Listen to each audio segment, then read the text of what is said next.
What's up, everybody? Welcome to Flux Harmonic. I'm David Wilson, and today we're back with our new week of streams here, where we try to build a bunch of cool stuff from scratch.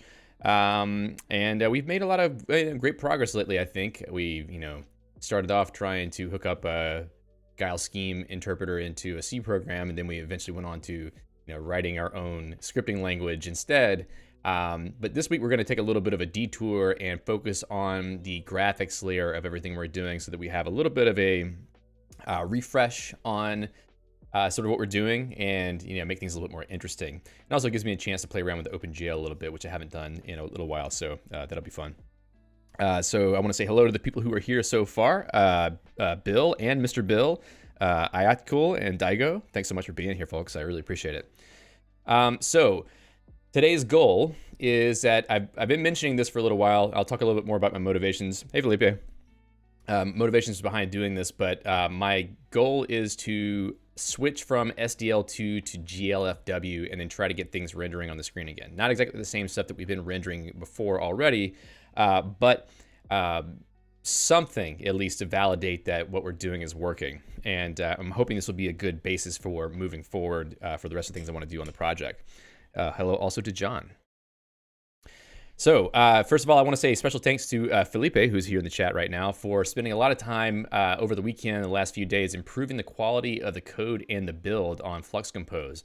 So Felipe sent a number of PRs. In fact, if I look up flux-compose, there's a few things that Felipe did, which I thought were really useful. One of them was fixing a lot of the compiler warnings, which were caused by some bad code that I had written. And there's definitely some things in there that are not good patterns, and I'm really appreciative that Felipe went and tried to help me fix up some of those things, and also add the necessary compiler flags to catch certain things like that in the future. And also, cleaning up the organization of the CMake project setup, and making it possible to build a project on Mac OS, which is something I hadn't intended, but if we can actually do that, that'd be pretty cool. Just a few really useful things, I think, that will help me out, at least. Another thing that we will be using today is, I think he added some rules for code formatting with the Clang code formatter. So at least some of these problems will be caught by the code formatter first, I think, and then later the compiler warnings will catch me when I'm doing silly things. So it's good because I don't use C all the time, and I think that Felipe probably does spend a lot more time using C than I do. So good to have somebody who knows what they're doing to kind of help me along a little bit on these things. All right. Oh, and that's also, I just want to mention anybody else who's interested in contributing to the project. I'm still not certain if I would take like feature edition contributions to things, just because I'm trying to have that be part of what we're doing live on the stream. However, it's sort of on a case-by-case basis. Like the stuff that Felipe did was a lot of infrastructural and quality related stuff, which is very important, and it's things I don't have a lot of time in my free time to do. So things like that are excellent ways to contribute to the project if you want to. Just things around the edges to sort of help the project, grow in a good way, and not just be me haphazardly writing code twice a week on the project, since I don't have a whole lot of time other than what you see on the stream here. So anyway, let's get on to the actual topic, which is switching to GLFW. So we're going to spend some time trying to move the graphics layer that we've written so far from SDL2 to GLFW. And at some point, we might even get rid of GLFW, but we're going to stick with this path for a little while because I don't want to randomize things too much. But I'll talk about why I might do that as well, but we'll get back to that in a moment. First of all, the benefits I think we would have from moving to, let me roll back a couple steps. Let me tell you what SDL2 and GLFW are first before we talk about why I would want to switch between them. So SDL2 is a library, or like a set of libraries that have been used quite a lot for writing multimedia applications, especially games. But it's been used also for writing media players, audio players, and a lot of other stuff like that. So it's got a lot of really useful code for common patterns when you need to deal with audio-visual programs. And it has a lot of stuff in it. A lot of things you might need if you're writing a video game, like you need to deal with audio, or graphics, or loading image files, loading sound files, even like networking code, threading. It's just like it has a kind of a platform of its own that is very portable between different types of systems. So it's easy to get set up. Like, let's say if you want to write code that runs on both a Linux machine and also a Nintendo Switch, you can definitely do that with SDL2.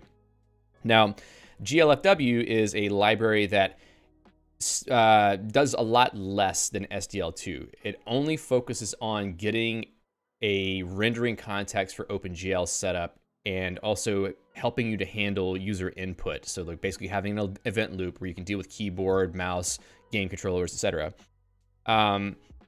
And I'm interested in that library because it takes away a lot of the extra stuff that I don't really want from SDL2, which can be good and bad. We'll talk about the reasons for that, but it's interesting to me, and I've actually used it before on another project briefly. I didn't really have a chance to dive into it too much. But the thing I like about it is that it helps you with the things that you need help with, and the rest of it just stays out of your way. SDL2 tends to creep into a lot of the stuff that you do with your code. So if I can just use GLFW to set up the rendering context and also the window for previewing what we're doing, then the rest of the code is going to be, OpenGL code directly, and also any other libraries I need to pull in for things like loading images or rendering fonts and stuff like that.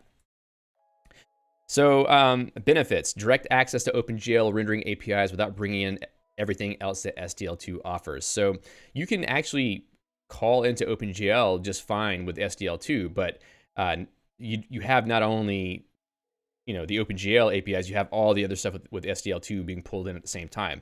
Now, you may ask, well, why do you really care about that? Is it like, is it a matter of bloat? Is it a matter of, not wanting your executable to be bigger? No, not really. It's just a matter of me wanting to get rid of unnecessary dependencies, because there's a lot of things I'd rather try to do myself.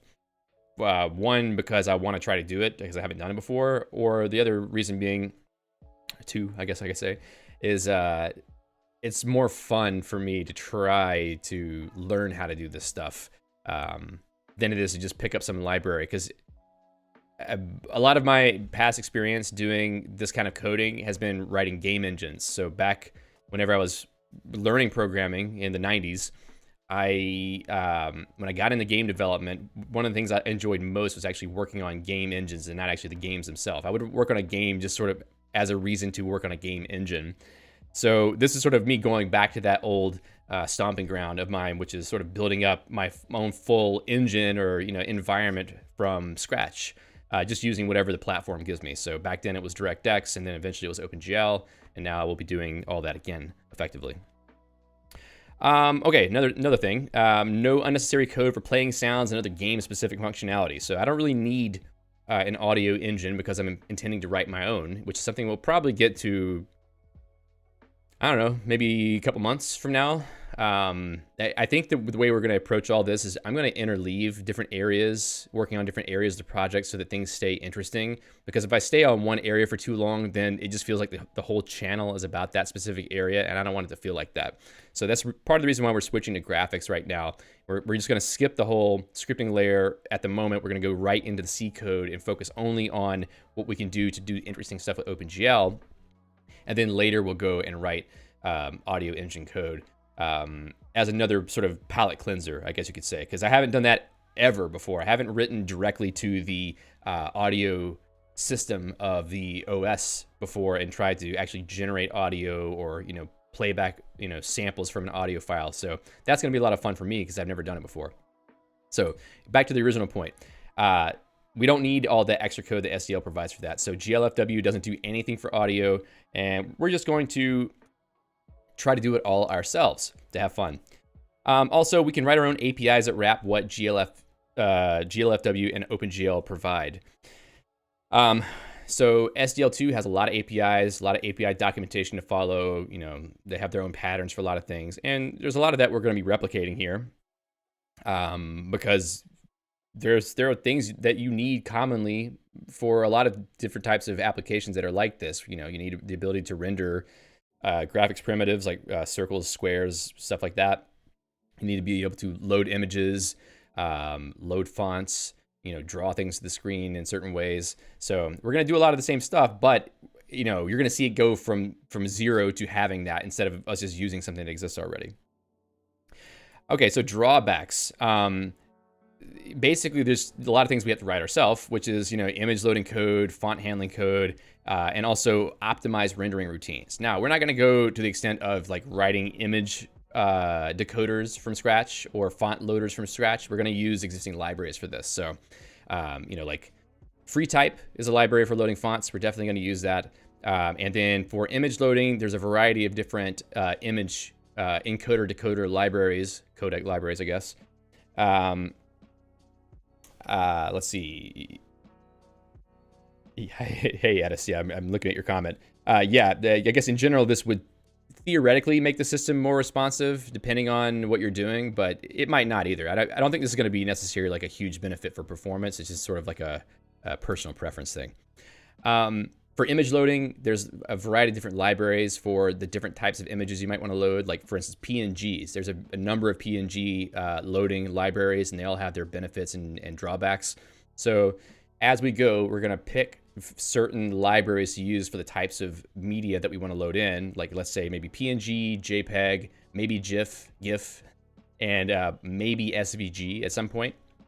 And then we will pull those in whenever we need them. We're not going to try to just do everything up front, because I'm doing this as a very purpose-driven exercise, despite the fact that it doesn't seem like that sometimes, because I keep going on to these paths that take time. But as I've said before, that's the point. What I wanted to do here was to write a lot of stuff from scratch, or at least to the extent that it makes sense to me. Like, writing an image decoder could be fun, but we're not going to go that far. So yeah, we're going to do as much as we can from the platform level, I guess you could say. Mr. Bill says, I'm also making a game just to work on my game engine. Probably won't see the light of day, but it's fun. Yeah, writing game engines is a lot of fun. I've written quite a few over the years. So the most common type of project that I would write to learn a programming language is a game. Either some kind of text-based adventure game, like a MUD, if you've ever played a MUD before, the multi-user dungeon. It's like a text-based adventure game, but like a MMO, like a multiplayer game. And also graphical games. So like, I've written graphical games in Python, JavaScript, C and C++, Unity, etc. So all those places are kind of areas where I've spent time writing game-like projects to learn. We're not going to be focused on games on this channel, but I think eventually we will get to that, because the itch is kind of coming back to write game stuff again. But we're going to focus on more just the multimedia aspect for now, and then maybe later we can reuse some of the stuff for games. Okay, so let's get right to the tasks, since we don't have as much time today. First of all, we need to figure out a good pattern for starting the render and event loop. And I should say, to set some context here, I actually did just enough of the work to get GLFW loaded up, so we wouldn't have to fumble around just getting dependencies set up. So we're starting from a point where we can actually show a window. It just shows for a second and goes away because we don't have the event loop set up yet. But at least we have that starting point right now, and then the rest of these tasks are going to come from that. So starting the render event loop, what we were doing the last time was starting a thread to handle the events and rendering. So we're going to do that again. Just need to find the right approach for that in the new code. Also, probably should add a sigterm handler, so that whenever you use Control-C, I think sigterm is the right signal for that. When you use Control-C, it can actually call the function to clean up all the graphics resources instead of just killing the process and leaking stuff. I don't know how much it matters, but I think it matters to some degree. And we're going to do that because I'm changing the entry point of the application temporarily to not launch to REPL. We're going to go right into loading the graphics subsystem and trying to show the window. So we're going to need a Control-C handler for that, I think. Also, basic event loop. We don't really need anything too fancy here. We just need to know when a window is closing. so we can do cleanup. And maybe we could like briefly experiment with how to wire up keyboard events, but I think that's fairly straightforward with GLFW, so it may not really be that interesting. We also need to add a couple functions for clearing the screen and then drawing rectangles. So this is our first little experiment to see if the new graphics code is working correctly. I have a feeling it's not going to take too long to get there, but last episode I had grand ambitions to get everything working again, and it didn't happen. So we'll have to see how reliable I am when it comes to my predictions. And then lastly, if we get to this point, we're going to delete the SDL2 code that I've written so far and the dependencies just to clean it up and get it out of there because we're moving on from using that library. So we're going to go ahead and jump into the code. Let me see if I can load that up. Flux-compose. All right. So you can see where I've changed up main.c, just commented out the rest of the code, which is terrible. I really should write some command line argument handling so I can do a little bit of that instead of this monstrosity. But I've created a function in the C library or in the libflux library called flux-graphics init, which initializes basically GLFW and just makes it so that we can start calling graphics functions with that library. And then a function for creating a window with a particular width, height, and title. And I'm making up for my past sins in this project by using a proper naming approach where everything is sort of namespaced using the function name. So we have flux graphics window create. So we're sort of like the namespace flux, then graphics, and then the sort of area we're dealing with, like a window or type we're dealing with, and then create. So that's sort of the naming convention that I'm using for things, just so that it makes sense. Now, obviously, typing out that stuff repeatedly is not fun, but that's what IDE integration is for, and it's good that it actually works for us.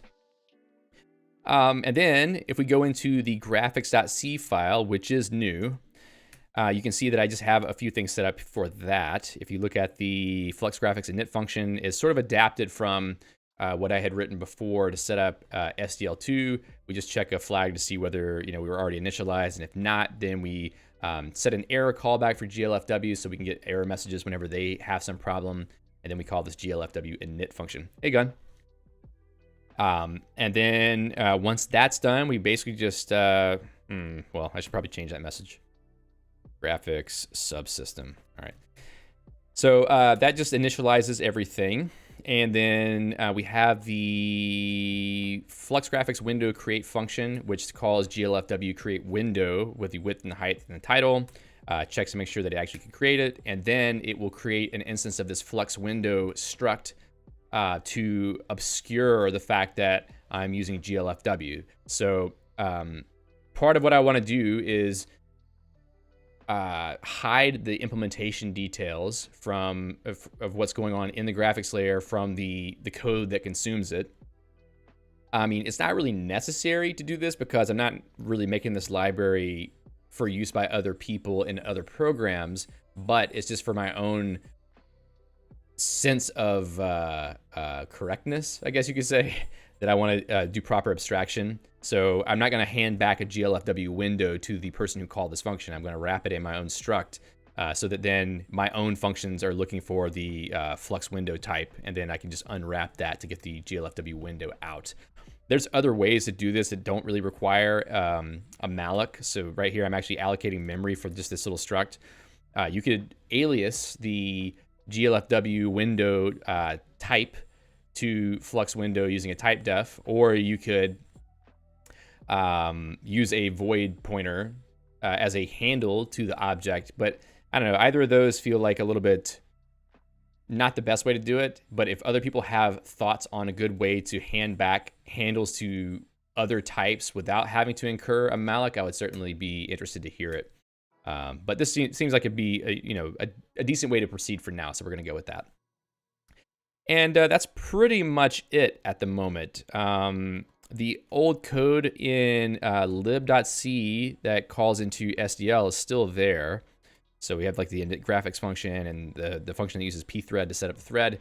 We're going to take some of that code and try to put it into the graphics.c library, and then we're going to clean up this lib.c because I think most of the stuff in here probably will go away, and we just drop this file because, you know, lib.c sounds like a catch-all for like an entire library, and we don't want that. We want to have separate files for the different subsystems or the different areas of the code to keep things clean. All right. So also feel free to ask questions anytime if you have any questions about sort of why I'm doing things, or if you have suggestions, etc., as always. All right, so we want to get the whole event loop thing started, and also on a separate thread. So I need to think of the right way to initiate the thread. And I want to do it a little bit more cleanly than what I was doing before. Previously, I had this init graphics function that basically just initialized SDL and then created the rendering thread immediately. And that's a little bit too monolithic for me. I think there's a couple things going on here that we want to break apart into separate functions so that when we're in a file like main.c, it's a little bit more clear the sequence of steps that are happening. Now, I'll probably wrap all this stuff into another function for setting up the preview window, or maybe, you know, initializing from the scripting language. But at the C level, I'm going to try to write this as a proper library so that we don't end up with a little bit too much of a mess in the code with a design. So if you write it as a proper library where you have functions that actually make sense, it can be used standalone from the scripting language in the runtime, then at least you know that the design is more or less sound, or at least, you know, as good as it could be if you were to try to use it as a real library. And also, it kind of gives us this layering approach to where if we have our base APIs for what happens internally, then we have this layer in the middle where we have bindings to those APIs that sort of simplify the use patterns for those to expose them to the scripting language. So we have probably like a thin middle layer of binding that will kind of encapsulate some of this behavior. All right, so if we initialize the graphics system and then we create the window, I guess the question is, we don't necessarily want to have to create a window to render things. I would like to be able to use this tool as even like a batch command that could just take in a file that describes something to be rendered and then render it out without having to pop up a window to show anything at all. So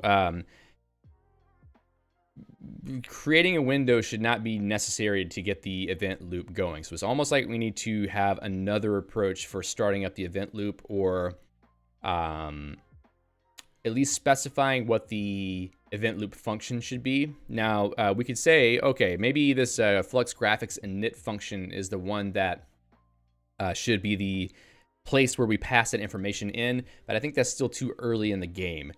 This should just be for pure initialization of the subsystem and not really take anything yet.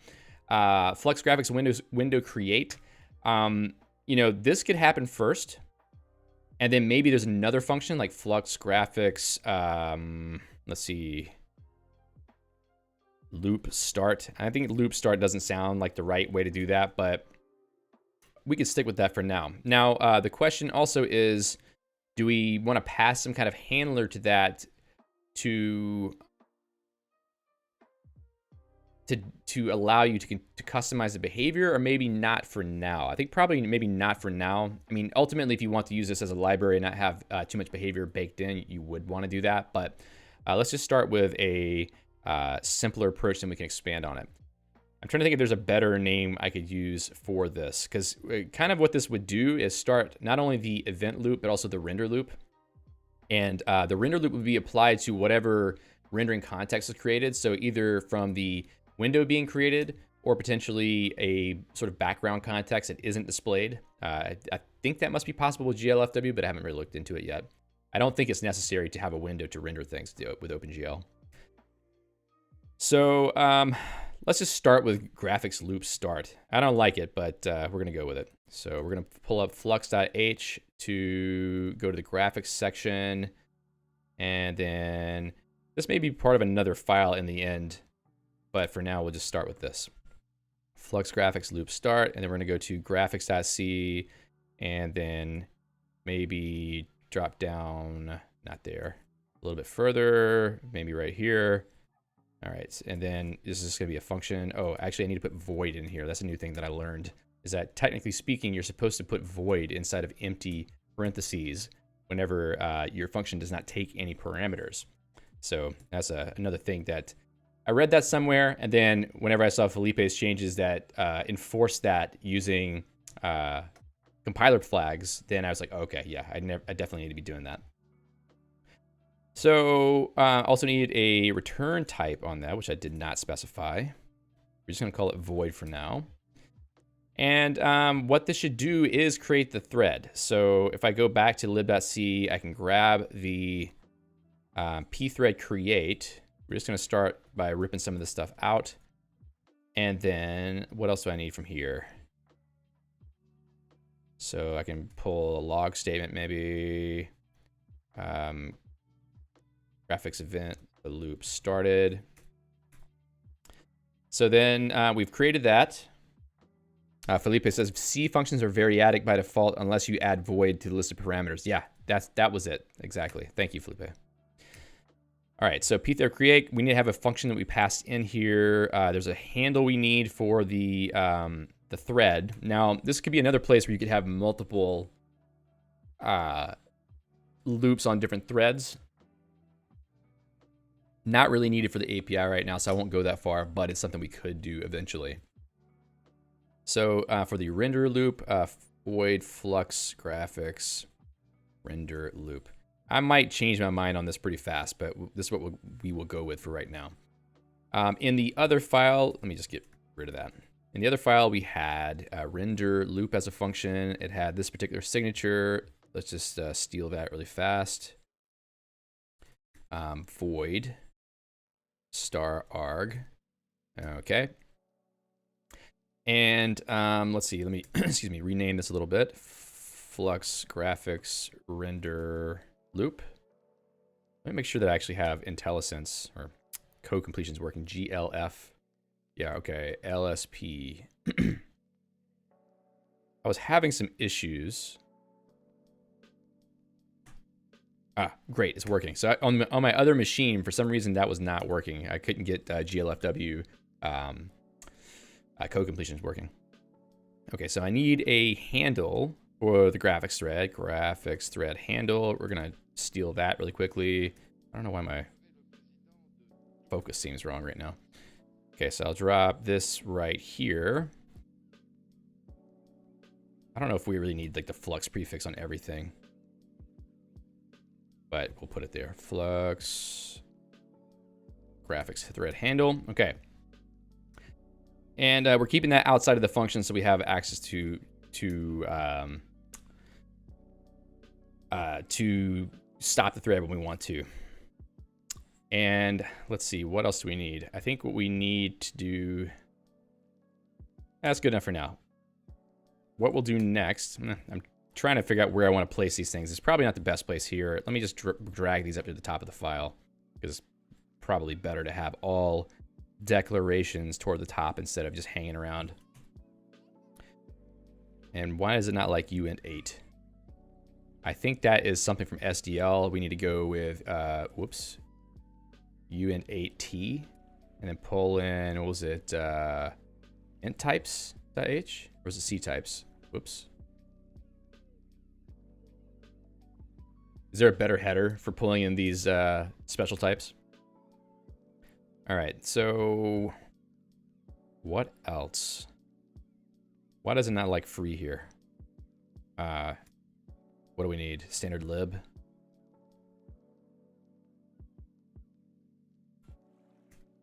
Okay. Just checking. All right, I think I cleaned that up a little bit. Just trying to make sure I don't add any additional noise. All right. So now we have at least a thread that should be getting started. If we call, let's see, well, you know, I might need, trying to think of the best way to hand this stuff around, or whose responsibility it should be to remember the context for tearing things down. Because what I'm thinking is, we initialize a graphic system, and then we create a window, we start the loop, but then whenever, if I were to return handles back, like you could, well, actually we do return a handle back here, so I probably just should do this, flux window, graphics loop start.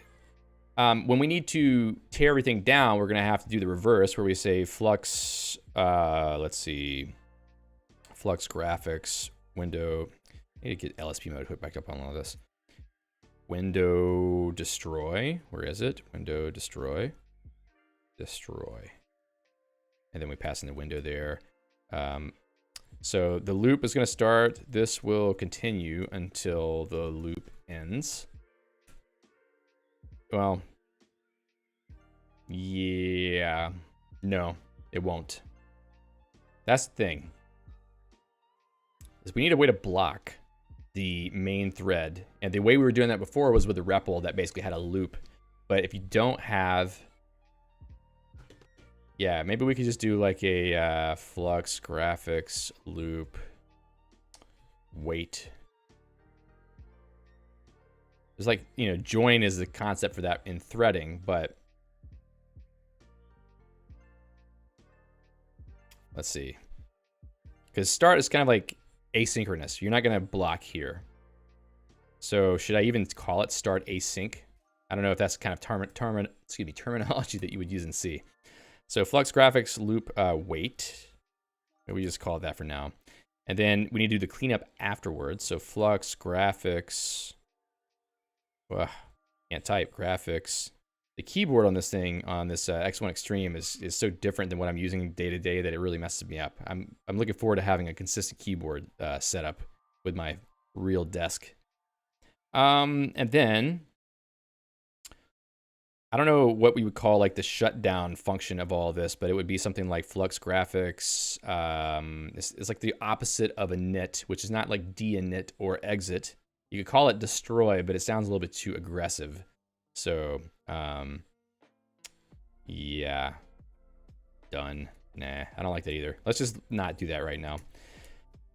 But we do need a way to eventually clean everything up there. What is it called that in Glfw? Because I think I had some code for that somewhere. So in graphics.c, teardown, maybe so, yeah. I think I have this getting started guide here, which is got a blinding color to it. Maybe we can do this. That doesn't help. Give me the dark screen. Widen it. There you go. Thank you. Increase the size. That's better. Does it give me... it messes up the code examples. That's useless. All right, so there is something about a destroy window. Swap buffers. Decay. That could happen too. And then at the end, terminate. Okay, well, that's not as bad, I guess, but it seems a little bit final. So flux graphics.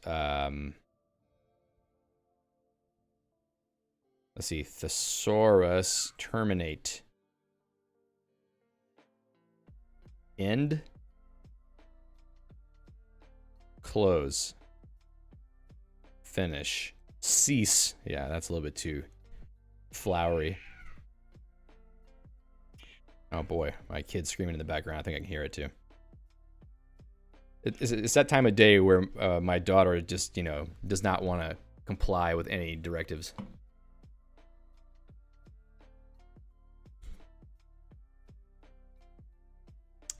It's either end.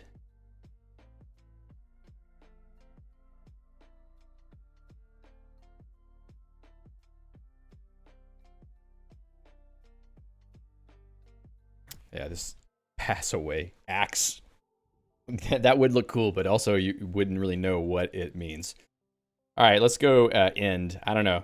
This is not a great name. I'm open to suggestions for other possible names here for the API. It's not really important. I mean, naming is like the least of our concerns in the hour and a half we have left here.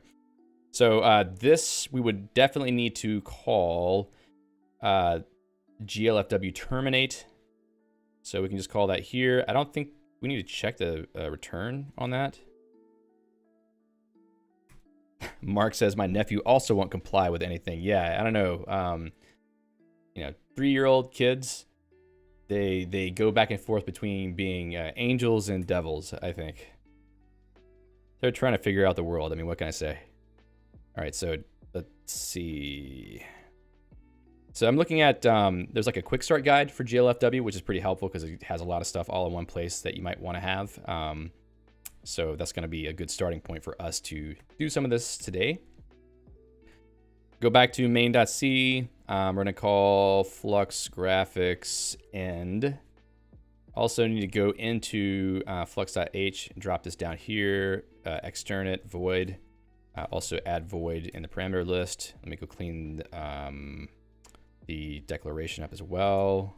There we go. Felipe says, been there, done that. Yep.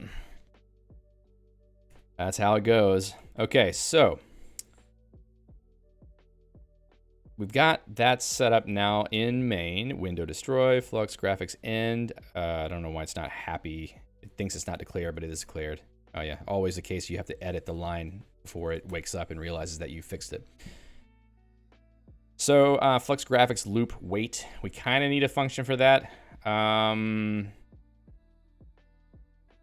Let's see. Yeah, let's just either start the loop and wait until it finishes.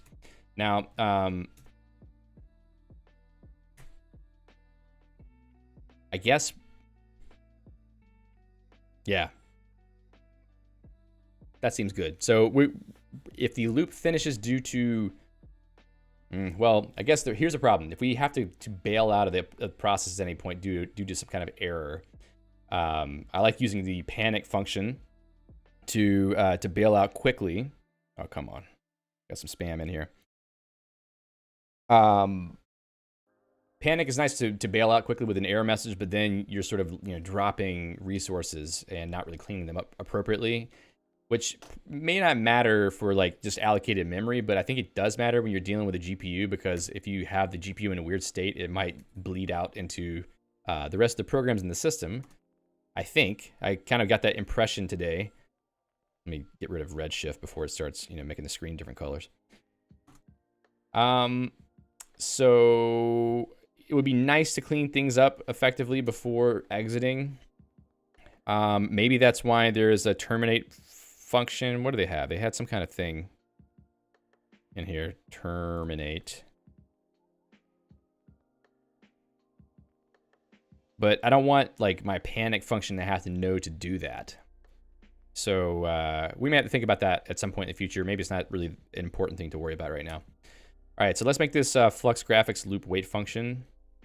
Go into flux.h, loop start. We're just gonna copy this and then say loop wait. We would not be using this whenever we run the REPL in the process because we don't need it really. We'll have another way for this to be reached, I think. And then I'll copy that declaration, go back into graphics.c, hop down to the bottom. Actually, no, we didn't want to put that right up here. Delete that. All right, so now what we need is a way to wait for the thread to complete. Question is, do you do that with a join? Maybe. It's probably the easiest way. Is there a pthread join function? Yeah. So we just go with flux graphics. Give me that completion thread. Graphics thread. I'm trying to do like a fuzzy match, but it's not working for me today. Graphics thread handle. Okay. And do we need anything else here? Looks like it, maybe. Thread returns is like a return value from the thread. Exit status of the thread is sorted thread return if thread return is not null. I'm just going to give it a null here because I don't really care. And why don't you like this? Let's see. Incompatible in pointer to integer conversion passing pthread t. What? Hold on a second. Is it already a pointer? Is that what the problem is? Yeah, it was a pointer already. Okay. Flux graphics. Well, it's pthread t, which maybe it's already what it needs to be. Okay, it's happy, so let's just leave it like that. All right, so now that in theory should wait for the thread function to complete. So if we get into this function and we start looping, so let's just say while something, while 1, which is definitely not what we're going to do. We'll do whatever we need to do, and eventually we will return. The question is, how does it return anything if the signature of the loop function is void? Oh, it's a void pointer. Okay, that's probably what it is. Okay, so now we can just say return null, I suppose. Okay, let's uppercase that. Now let's look at this guide for a second, and we are going to take a look at what they do for their loop. There's some things here we probably need to do, but I'm not going to worry about that at the moment. What I'm really looking for is this while loop. So there is a should close window, or window should close function. That really only works if you have a window, though. So this is not really useful in the context where you don't have a window. I don't know if you just create a window that's hidden or something in other cases, but we'll figure that out when we get there. But we do need a handle to a window, which is a little bit annoying. Let me just look this up really quick. I want to make sure that I'm not assuming things incorrectly. So let's just see if we can find out whether glfw can be run without a window. So, or when the first window is created.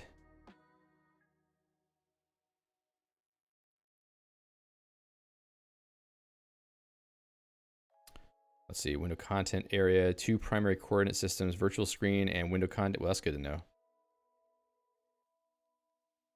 Gun says, when defining the function, you can ditch the void. Yeah, I think some tools are a little bit more strict on that. Maybe it's just for clarity's sake. Window monitor positions, blah, blah, blah, blah, blah. Maybe window is sort of an assumption here. I guess if it has to display a window, even when it's in a batch, it's not the worst thing in the world. If so long as I can start the window without it taking focus. So let's take a look at one other thing really quickly. If we have to have a window, then we can just bake that concept into the API somehow. So we were using the create window function. And I wonder if I can get some window guide. There we go. Hints. Window creation hints. Is there like a hide? Okay, window visibility. Windowed mode windows can be hidden with glfw hide window. It makes the window completely invisible to the user. Okay, so we could basically do that. But the question is, can you do that immediately and never show the window? By default, okay, here we are. Newly created windows are visible. You can change this behavior by setting glfw visible window hint before creating the window. That's cool. Okay, so maybe we can just do this and make it so that you have to explicitly show the window. So we're going to have to create a window to render anything, it seems. So in this case, I'm going to set this. Whoa, that's not what I was looking for. Are you seriously? Come on, let me copy the text. There we go. Actually, let's put this in init, I think. So we're gonna init right here. Make sure all new windows are hidden by default. And then we can have a function to show the window. All right, so flux graphics. Let's put a little void in the front there. Window show flux window. And then we can go call glfw show window. Let's see. I should probably do some checks on this. So if window and I don't know, probably I would need to know if something was going this wrong, but glfw window, okay. Then I can call glfw show window and pass in window glfw window, okay. So now if we run that code in just a second, we should see it launch without any window being displayed. Why are you unhappy? Yeah, it's sometimes the language server gets in a bad state where it thinks the line is different than what's visible. So you have to delete the line and paste it to make it work. All right, so now I'm gonna go and put this into flux.h, window destroy. Let's put it right here, actually. Extern that. Okay. We'll break these up a little bit, maybe. I'll put that here. Some of these things are kind of itching for their own file, probably, like window.c, loop.c, thread.c, this kind of thing. So eventually we might spread some stuff out a little bit. All right, so now we can go back into main.c. We're doing loop wait. I think loop wait exists now, so that should be fine. So, okay, I think we're at a point now where if I were to go into, all right, that's what I need to do. I need to be able to pass the window through. So I need to start the window. I need to start the loop. I guess that begs a question. Do we even need separate loop functions anymore? Or at least,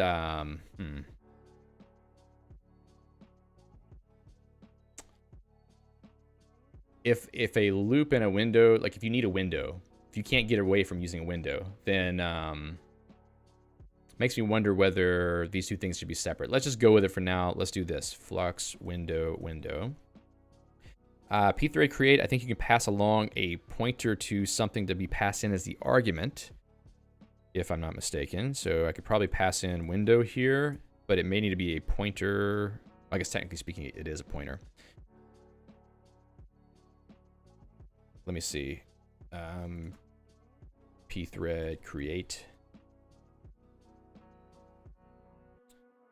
And yes, so thread, attribute, null, okay.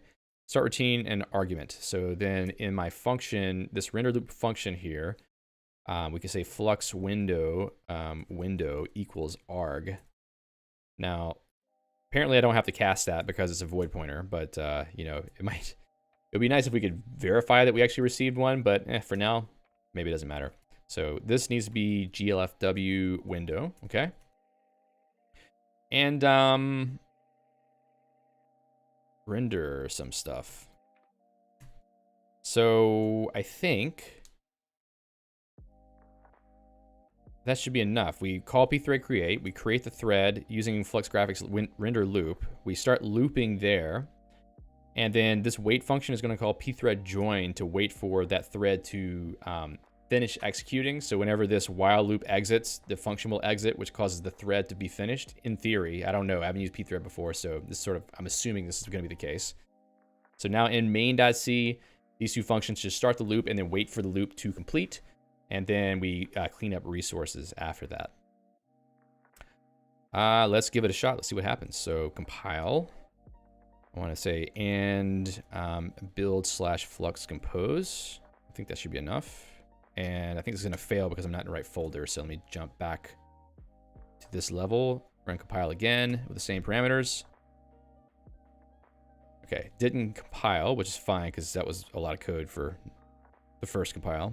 Conflicting types for graphics loop start. Okay, I need to pass in the window to that. So let's put it into flux.h, start, flux window, window. All right. Another error. Too few arguments. Okay, that makes sense. I need to go back into main and pass this in. Hopefully this is the last problem. Okay, so it started the thread. Okay, I think this is actually right because we're not showing the window yet. I need to call show window, but it is blocking at the moment. I may have to use Control XK here to kill that compilation buffer to kill the process because I can't actually close the window. Let's see. That's interesting. A couple issues there that I'm thinking about, but we'll get back to that. So let's show the window. Probably want to do that here. Flux, graphics. Window, show window. All right. Now let's run compile again. Oh, same issue. Got to jump back here and then run compile. Okay, so we got a window. It's not showing anything yet because it's I'm not rendering anything, but in theory that's a window. Control CK, great. I type yes. Who has time for that? I don't even know what I type yes on. All right, so if I full screen that, okay. I don't want to mess with it too much because that might be a problem. Flux-compose. Oh, uh-oh. Woo! Let's not lock up my system today. That'd be really nice. All right, so Control CK. That worked. Thanks a lot, Felipe. That will get us out of a jam for right now. Now, it's kind of weird because that window did not seem to do anything, but it's probably because I did not call the rest of the functions to initialize the graphics context. So now we're going to get to the point. In fact, let's go back to our, oh, come on. Direb blocks my key bindings. So we're okay on this for now. I'm going to call that done. We do need to add this sig term handler probably.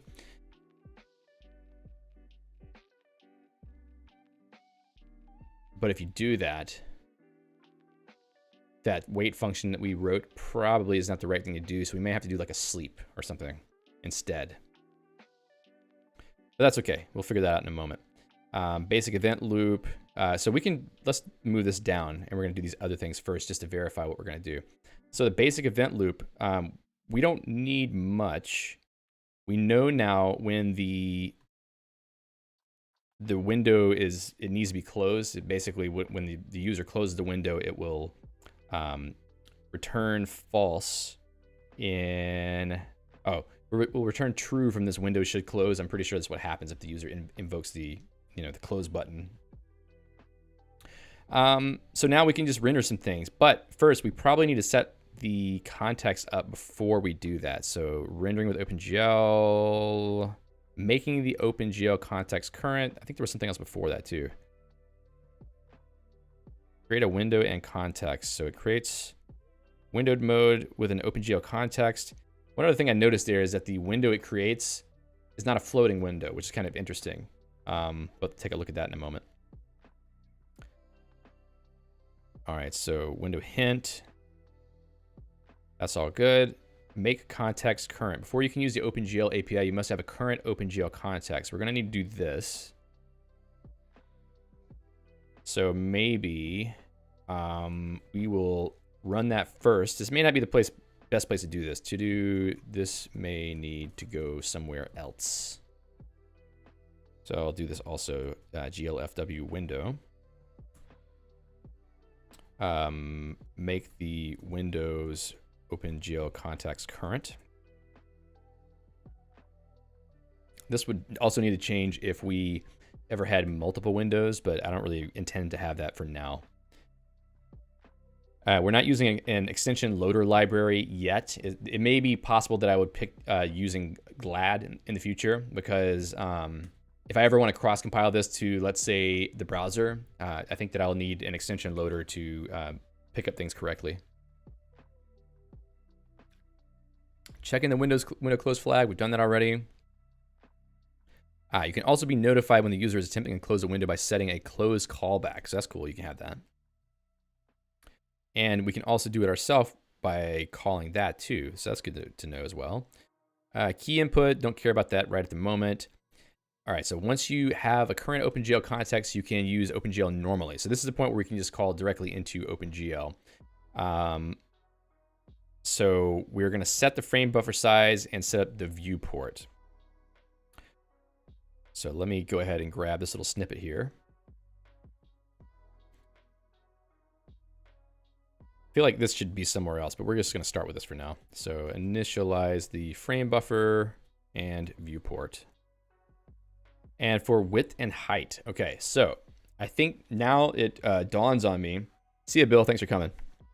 It dawns on me that we need to keep the width and height information for the window here so we can reuse it later. So what does this function want in terms of types? Can you give me a link to that function? There we go. Wants an integer pointer. Okay. Plain old int. So if we go here, I can say,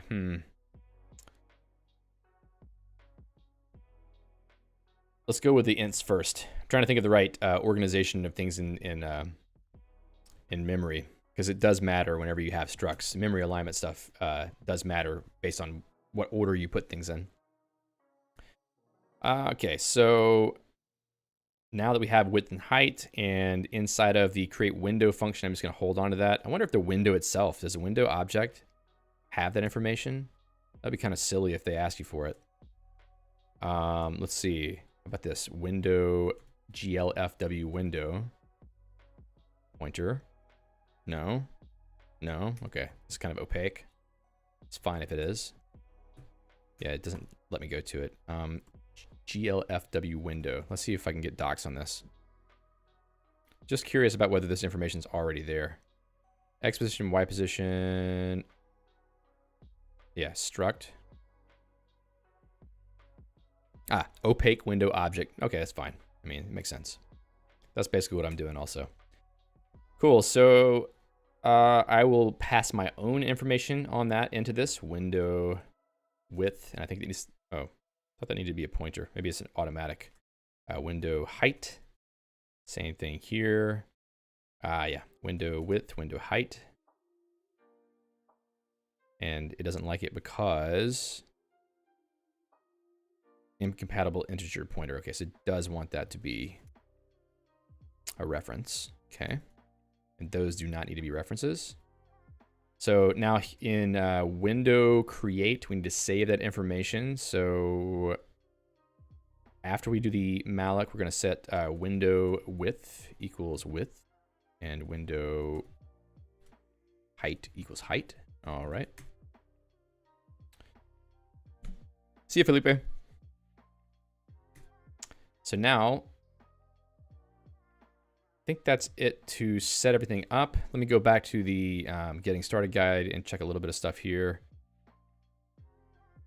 Current context, the swap interval, what was that about? Swap interval. So indicates how many frames to wait until swapping the buffers. This is basically the vsync configuration. Let's see. I don't know. It seems like I would want to have control over that. Why would I want to let it do that for me?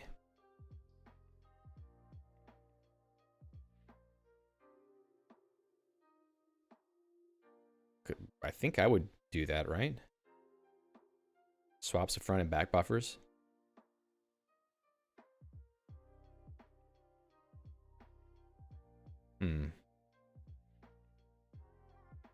I think I'll handle that myself. Maybe it's not a good idea, but we'll see.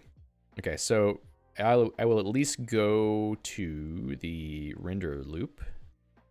In the while loop, at the end, you typically want to swap the render buffers. And that's going to be glfw, swap buffers with the window.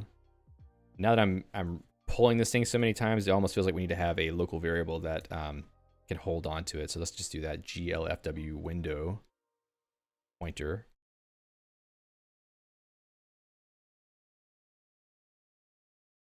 Okay, there we are. So now we can just get rid of a lot of the same old stuff here. Let's see, let's do the same thing on that one and this one. Let's see what happens when we compile and run it. Oh, okay, interesting. We got an error from inside of glfw, bad window, invalid window parameter, get window attributes. Huh.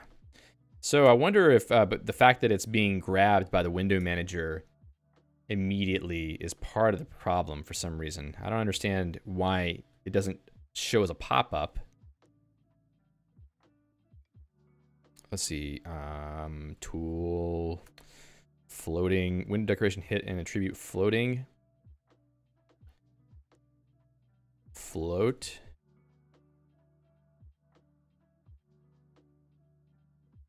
Trying to see, oh, there's opacity, that's cool.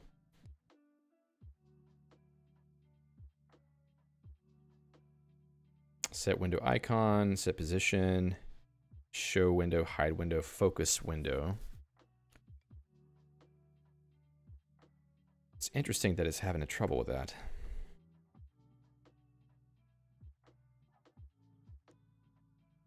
Check my backdrop situation, cool. So, let's see. It must be from this. Let me, well, it has to be the frame buffer size. Let me take that out and run it and see what it does. I'm pretty sure we're gonna have the same error. Yeah, same error. And then if I take that line out, then in theory it should work, right? Okay, so we actually did get a black screen, which is great. That's a very good sign. Funny that it's filling up all available space. I don't know why that's happening, but at least we have something on the screen there. Let's kill the process. And then we need to figure out why this frame buffer size is doing this. I wonder if it's because the window is a different dimension. Huh. So I wonder if you can get the width.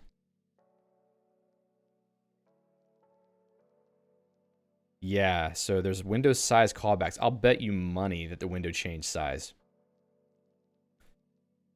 So my thought about this actually is that the way that I want to use this program,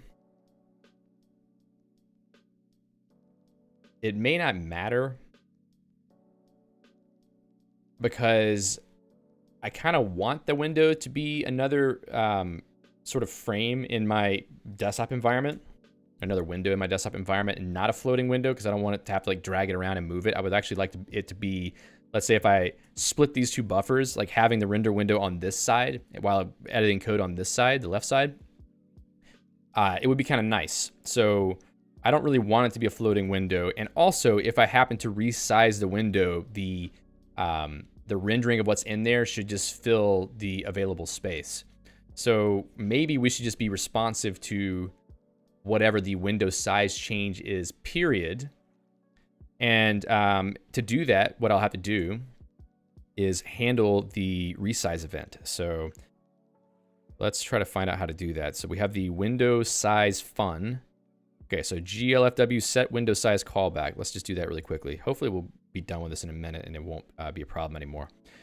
Yeah, so what I'll do is inside of this create function, I'm gonna set that callback. Let's see, the window and the function. So we'll give it the window, the glfw window, And then we will give it the function it needs, which needs to have a specific signature, which is this window size fun. So it just has, let's see. Can I actually just use window size fun? No, I have to follow the thing. So it's a void function. Just copy that. Okay, so get rid of that part. Let's see, flux, graphics, window, size, callback, glfw window. Oh, and the problem, okay, yeah. Yeah, here's the thing. That's kind of interesting.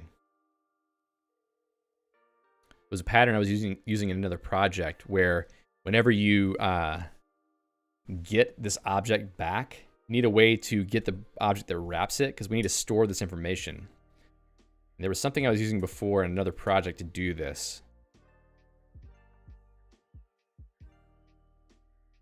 But I don't think it's going to be possible. Let's see, the window size callback. I'm trying to think if there's anything else I can do to hold on to the window object. Aside from just saying current window, which feels really lame. but we may have to do it just for now to move things along. So when we create the window, we can set a sort of global flux window current window, which is awful, but you know, don't depend on this forever. Okay, so then in this case, when we create this, I can also set current window. I guess I could just, you know, do the whole thing there, but because I don't want to depend on it, we're just gonna leave it like this for now. What don't you like? Oh, it's already a pointer, so I need to get rid of that. All right, so now I can give it the flux graphics window size callback function, flux graphics.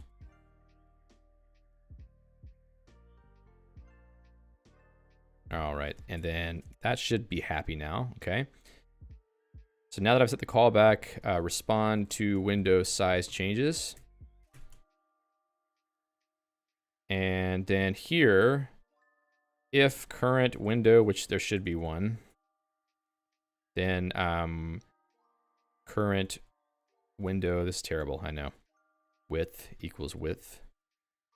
Then height equals height. Okay, so now that updates that information. And I'm curious about when this happens. So let's write flux log window size changed. Let's see, was it D? Or let's do a little X right there. Maybe, yeah, let's do that. Width, height. Can't type today. There we go. So we're just gonna log that out really quickly, and also make sure that has a new line. Now let's see when this happens. I'm pretty sure it's gonna happen early on. Huh, doesn't happen at all? That doesn't make sense. Let's see, did I miss it? That's really strange. Bad, invalid window parameter. Did I uncomment that? Yeah, I did uncomment that. Let's leave that for now. Oh. My mistake. I gave it the wrong thing. So how about this? Let me do Control C, Control K. Yeah, stupidity on my part. I passed in window here when I should be passing in Glfw window.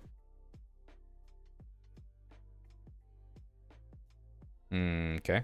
Well, it didn't resize, which is interesting, but it doesn't crash. That's a good improvement. Okay, so maybe we could try now to clear the screen to a particular color. Maybe red is something we could do just to, you know, be obvious. I could also try to close this window. It doesn't close. Yeah, it sort of hangs. Flux-compose not responding. Would you like to kill it? No. Interesting that it doesn't respond to anything. Not sure why at the moment. Unless I'm doing something wrong somewhere else. So let's just kill that for now. We'll be cleaning this up correctly at some point really soon. Okay, so I'm gonna go and see if I can clear that screen. There must be, they don't actually do that here. Ah, here it is. So GL clear. So now we're getting into the actual OpenGL function. So GL clear. So do you actually have to set the frame buffer size every time? I guess that's the only way you can make sure. Okay, yeah, that makes sense. That's the only way you can make sure that you have the appropriate frame buffer size and viewport size whenever the window is resizing, which feels like it's a little bit too often. I don't know how often you can call these things, but let's see. GL color. All right, so let me see. OpenGL clear with color. Let's just see what we can do there. Clear color. Yeah, we just set the clear color. That's right. Okay. And this is 0 to 1. Okay. So let's do this. I'm going to go into the function here.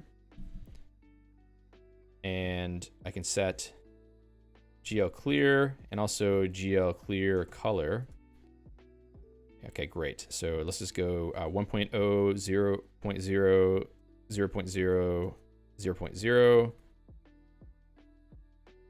Clear the screen to red. And let's see what that does. Okay, so that did not do anything, which is interesting.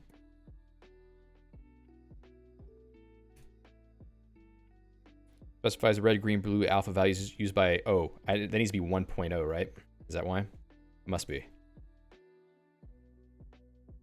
Nope. All right, we'll just leave it like that for now and see what else we're doing wrong here. Let's see. GL clear.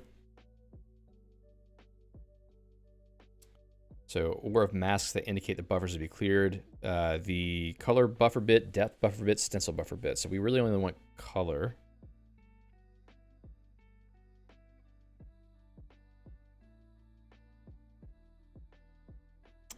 Interesting. Oops. Let's see. What else could it be then? Oh, I'm sorry. I'm in the wrong place for that. I should go right up here. So we're going to clear the screen first. That's my mistake. Sorry about that. And then run it. And then I think it should be fine. Okay, so that is blinding. Let's maybe pick a less aggressive color. What is this orange color? I guess even that's going to be too bright. So we can just go with 0.3. Something a little bit less intense. Okay, so at least we have that happening now. So I'm curious why it doesn't close. Let me try something else, actually. Maybe we can add a key handler in here. So if I go back to the example code, then I can set up the, what is it called? The key callback. They make that really simple if that's all it takes. All right, so let's just set a key callback. Yeah, we should probably set it here. I mean, I guess we could set it inside of the init function. But it seems more appropriate here because we don't want to start handling input until we get here.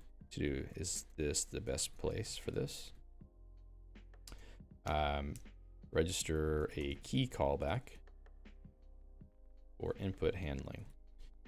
And then we can also have here a void flux graphics render loop key callback. Is very long.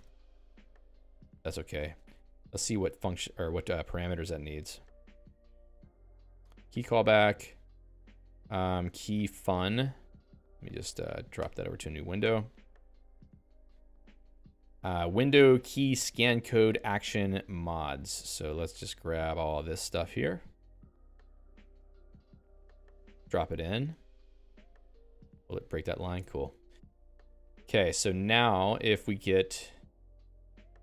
Yeah, so we probably need a way to mark the windows requiring an exit. It's a little bit different than how SDL handles things. I wonder if there's another way, actually, if you can just like pull the key state instead. Get input mode, get raw mouse position, get key name, get key scan code, blah, blah, blah. Create cursor, set cursor.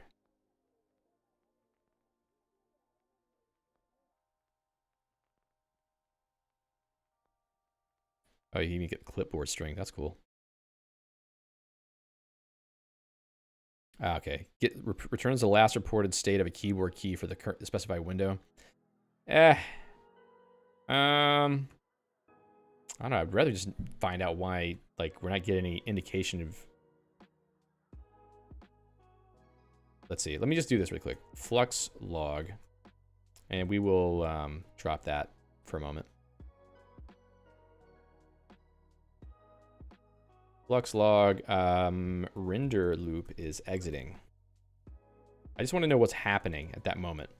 So if we start the process again and I try to close the window, yeah, it's not doing anything. And then the XWM decides it wants to kill the window itself because it's not responding to a message.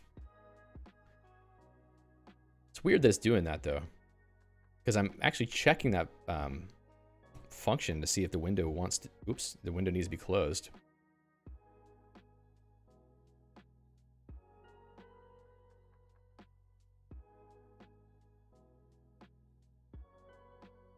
So let's double check the function itself. Window should close. What are the parameters for that? Did I do something wrong? No. Okay, I'm passing the right window at least. Window of the query, the value of the close flag. Oh, okay, interesting.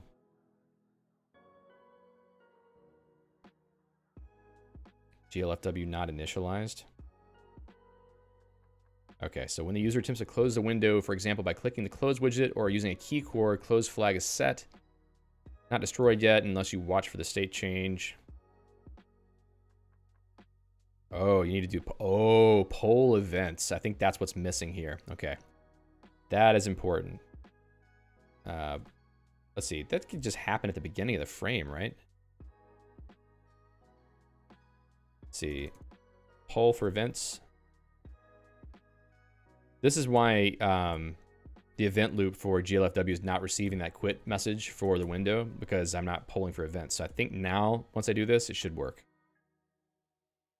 So now if I use super Q, boom. All right, good. And it did exit things correctly. Window size changed. Now, why did it tell me that late? Did it tell me that late, or is it? Okay, it did tell me that. Cool. So I know that the window size changed. That's good. And I can close it. Fantastic. That's good enough. I feel like that's pretty solid now. So on our list, basic event loop, I mean, yeah, it works. Screen clearing function, we could just add a little function quickly to deal with to basically make this, I don't know, is it necessary? Maybe it's not necessary. Maybe we just say, let's just leave it as it is for now. You could do a screen clearing function, but if it's only ever used for the render loop to just clear the screen to black each frame, then there's really no point in having a function for that. But we can try to render a rectangle. So Opengl, render a rectangle. And one problem we're going to have right now is that I have not set a projection yet. I probably need to set an orthographic projection to do this.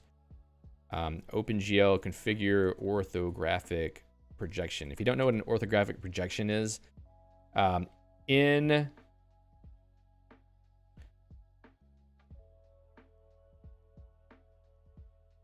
I just got a message that distracted me.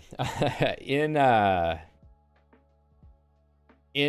3D graphics, or in modern graphics, hardware, whatever, you have to specify how the scene or the graphics or the polygons, or however you want to describe it, get rendered. And one way to do that is, you put things in 3D space, but then you have to have a perspective through which you look at those points and lines in space, polygons in space, to then render them to the flat screen. So the typical thing you need for like a 3D game is the perspective projection, but we need an orthographic projection, which actually makes everything flat. So it's like you're just looking top down on top of cards stacked on a table, instead of like looking at 3D boxes in space. So we need to set up this orthographic projection so that we can draw things like 2D almost, because we're having more of a a desktop application approach here. Of course, in the future we could have some 3D stuff thrown in, but we don't really need that right now. So what was the thing? Oh yeah, this is the one. LearnOpenGL.com. This is a really good site. There's a lot of information. Does it tell me how to configure it? Let's just go right to the code, huh? Oh. This is GLM. I don't know what that is.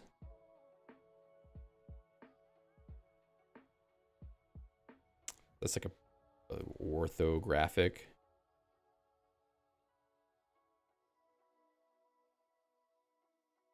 Yeah. I don't want to use GLM. I want to use normal stuff. So let's see. This is what I'm looking at, right? Probably. Maybe I can just look at the code. GLM : ortho. Oh, okay. Whoa. Take me to the code if you have code. I think this is their own library, if I'm not mistaken. What is GLM?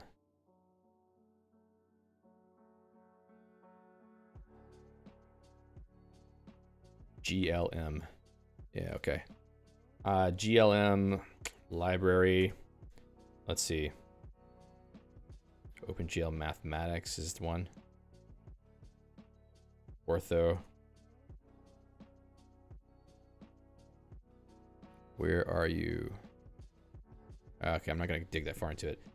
Setting GL Ortho Glfw. Let's see. Let's see. GL Ortho. Oh, here we go. No. Matrix mode projection, load identity, GL Ortho. That's probably the right way though, right? What's ratio? Oh, ratio is the ratio of the... Do I want that? Maybe I do. Okay, so I think we can actually just take this code. I didn't realize that the example already had something for that. So we can set this up here after we already have the size. In fact, we may have to readjust this every frame if necessary. So that's something to keep an eye out for the future. Set up the orthographic projection for 2D rendering. And then we need to get the ratio, which is probably going to be a float ratio. Equals, it's width divided by height. Okay, width divided by the float cast of the height, so that we make sure we get a float result out of that. And I don't have that. I need to actually pull it from window. So window width. And then window height. Okay, so now that should be right. Cool. And this says it loads draws a triangle. You know what we're going to do? We're just going to copy this also. Now we're rotating something. What are we rotating? The camera position, potentially. There's a lot of stuff I need to remember about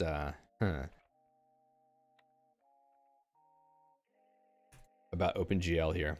So matrix mode, we're setting the projection matrix, and then we're setting the matrix mode to model view.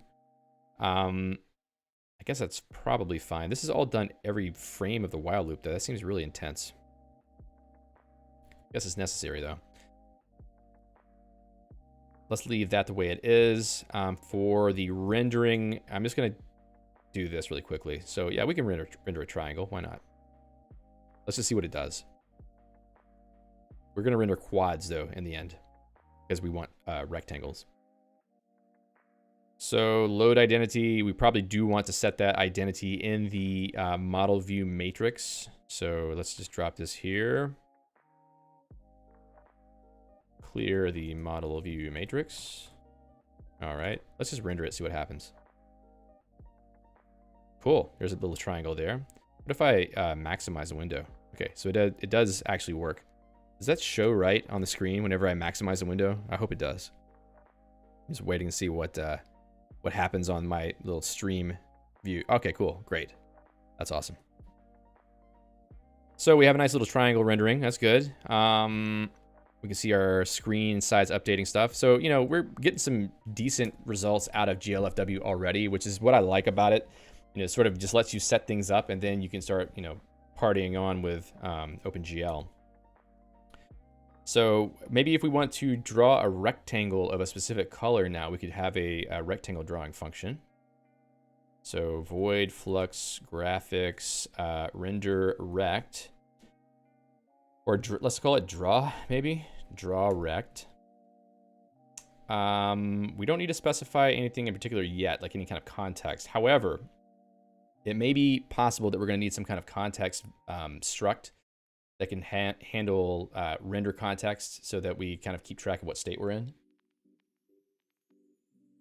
But we'll add that later if we decide that we actually need it. For now, I'm not so sure. All right, so now let's try to do this. I'm going to grab this rectangle code. I'm going to call flux. Ooh, probably should set the color before doing this as well, because I don't want to be passing colors into these functions necessarily. I mean, I could do that, but you know, it's kind of inefficient when you have to keep, you know, setting the state of certain things, like the color that is going to be used for all the vertices. And in fact, we're going to probably not even use this approach in the future anyway, because there's more efficient ways of rendering all this, but we're just starting with this for now. So Flux, graphics, draw, rect. We're going to start at, we're going to have to figure out the right coordinate system for this, because I think that it's not what you expect it to be. We're going to start at x 100, y 100, and then 300, 500. So that's the width and the height. And I'm going to have to go and add these parameters to that function just now. Let's go jump up here and do that. Oh, and those should be floats as well. They shouldn't just be integers. So float x, float y, float width, float height. Okay, so then in this case, we're going to use quads. If I remember correctly, the whole thing about quads is that, let's make it a red rect for now. The whole thing about quads is you're setting 4 vertices, but you're setting them in a specific order. So instead of it being like drawing it like a rectangle, you actually kind of do it in a zigzag almost. So if I were to start at, let's see. If this is the screen space, yeah, do I even need GL vertex 3F? Because that third parameter is just hanging out and doing nothing. I'm trying to think if this is going to be, wait, hold on. Let me look at the orthographic projection really quick, because it goes from -1 to 1. Which, oh, okay, so it's like centered in screen space kind of thing. Is that what this is? Let's see, Opengl, GL ortho. Let's take a look at that real quick. Okay, so left, right, bottom, top, near val, far val. Okay, I think that's probably like the Z index. Specify the coordinates for the bottom and top horizontal clipping planes, left and right vertical clipping planes. Left, right, bottom, top. Left, right, bottom, top. So their bottom is 1. I think I want this to be 0, right? And not -1 on these. Let's just see what renders though. I think we can give that a shot really quick. So we'll start at 0, 0. We're gonna render this hard-coded at first, and then we're gonna go fix it. So 0.5. And then 0.5, this is gonna be the top left corner. Actually, let's start at 0. And then, so 0, 0, 0. So for Y, if we're looking at this from the top, so we're like, top left is 0, 0. Top right is 5, 0. Bottom left is 0, 0, 5, 0, 5. And then it's 5, 5. Let's just see if that works. We're going to have to basically do the same thing with a calculation with the X and Y and width and height values. Let's see if this works. I don't know if it's going to work. Okay, so that is not what I expected it to look like. All right.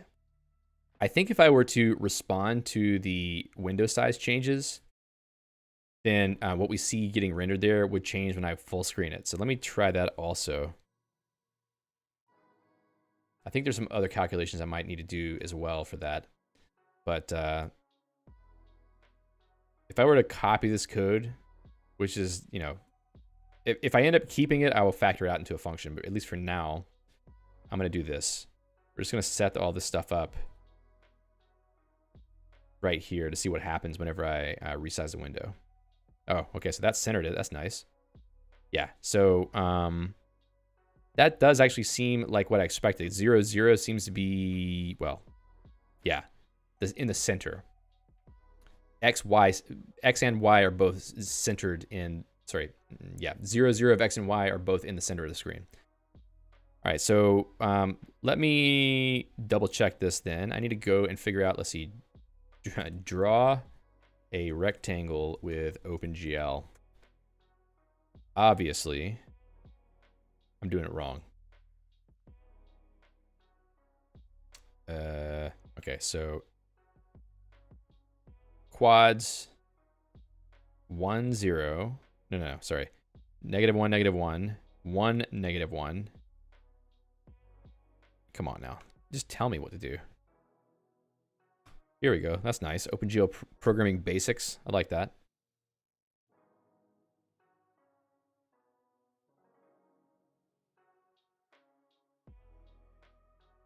Oh, GL Rect F. They just make it that easy. Okay.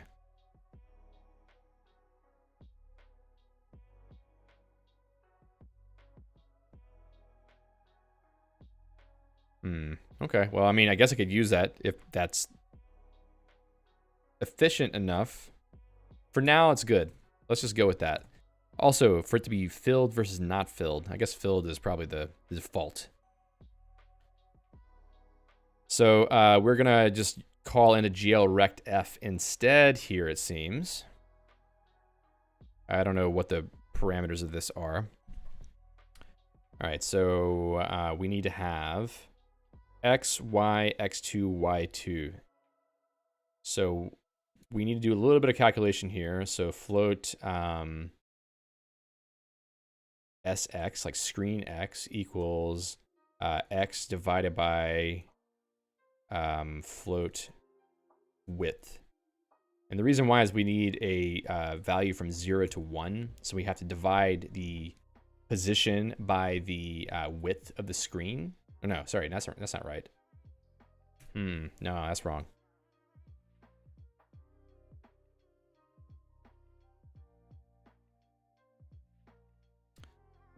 Yeah. So it really needs to be the screen width. So we need to have the window handle. So, okay, we need the window here, obviously. So we're going to have flux window. I don't like passing the window itself around. I think we needed like some kind of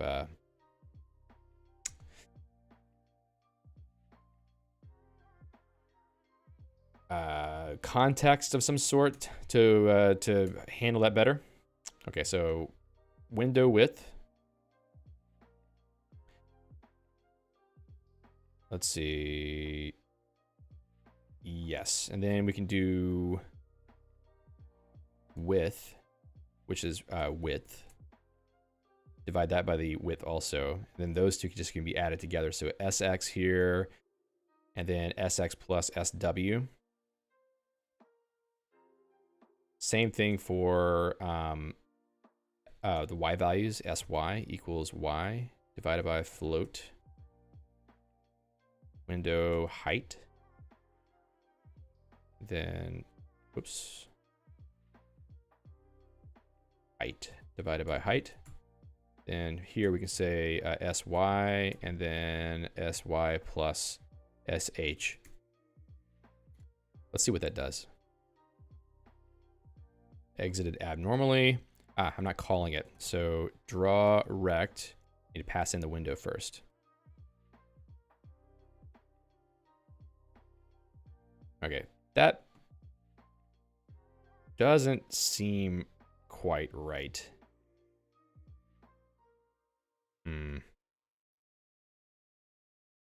That's kind of interesting.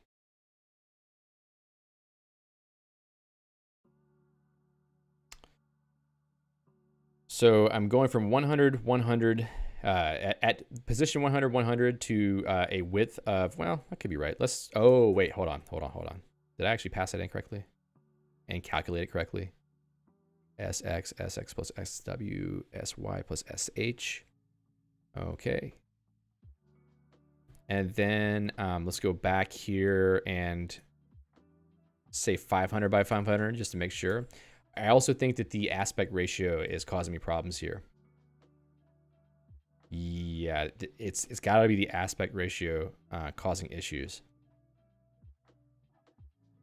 Because as soon as I make the window taller, the square gets wider. So I think I need to have a consistent aspect ratio, which is complicated. I mean, I could just say 16 by 9 and try to stick with that. But I don't know if it's going to work. So what about 16 divided by float 9? Kind of not right, I think. Maybe it will make it at least consistent. Yes, consistent. That's good. But still, it's weird. Should the ratio just be 1? I don't know if that makes sense even. Okay, so let's look that up. GL ortho ratio. Bad aspect ratio with GL ortho. I think I may need to tweak. Yeah, okay. I think that's the problem. I need to tweak the screen coordinates as well. What? No.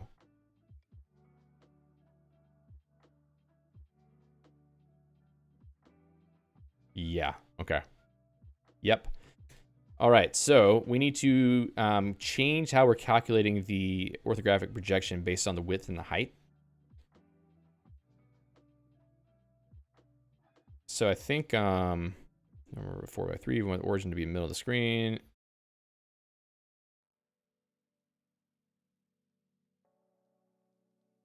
Most use GL orthomotor so that you can specify vertices in window coordinates.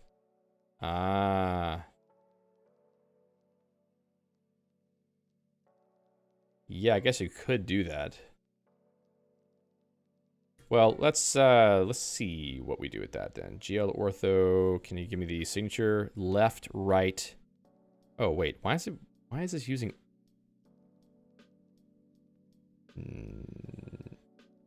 What am I reading? Expected 6. Left, right, bottom, top, near, far. Left, right, bottom, top, near. Okay, I think this is doing something weird here. This is wrong. Left, right. Left is 0.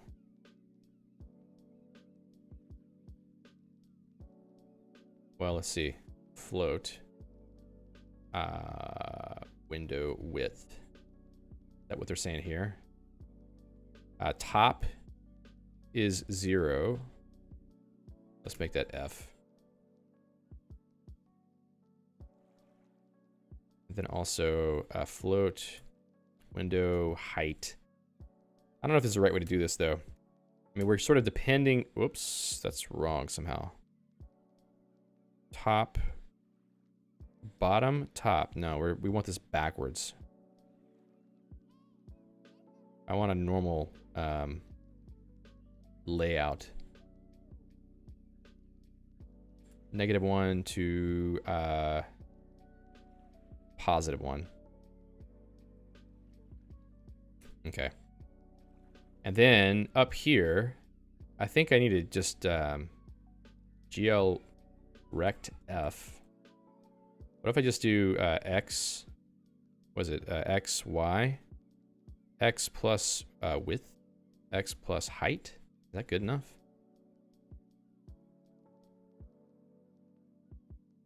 That seems right, actually.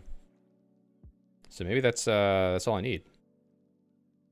It's not taking the scale of the screen into account. I'm not sure how much I care about that right now. I guess it would kind of be nice if it did, but you know, this is progress, so I'm happy with the fact that it's rendering something. So we do have a render function now that's rendering with GL Rect F. And we also won't set the color. Void, flux, graphics, draw, color. Flux, window, let's just be consistent, I guess. So float R, float G, float B, float A. Okay, and then we can just set these here. What about GL color? Is it 4F to set alpha also? Okay, yeah. So it's just those. Alpha is the last one. So then we can say A, B, G, R. Okay, and then what do you not like about that? Oh, this needs to be 4F. So now, if I were to go down here, I could set flux, graphics, draw, oops, draw color. We're setting the color to draw with here. It's not really the best function name. We don't really need window here either, but I'm putting it in there for consistency's sake. 1.0, let's see, what is the color for? Let's go with a, okay, let's go with a red and a green. How about that? So 1.0, 0.0, 0, 1.0, right? Yeah. So we're going to do 2 rectangles here. The first one is going to be opaque, and the second one is going to be translucent slightly. So 0.8. And the position, oh, we're also going to make it green. So 1, 0. It's going to be hideous. So we'll put it at, let's see, 300, 300. Yeah, we'll just overlap them a little bit. Let's see what happens.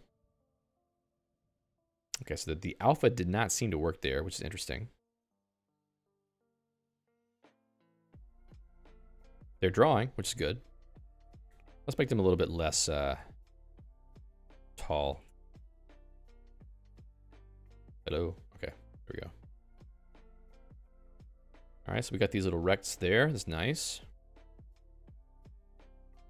What else? For some reason, the alpha does not seem to be working correctly. Or at least not how I would expect it to be. What about 0.5? It's just too opaque.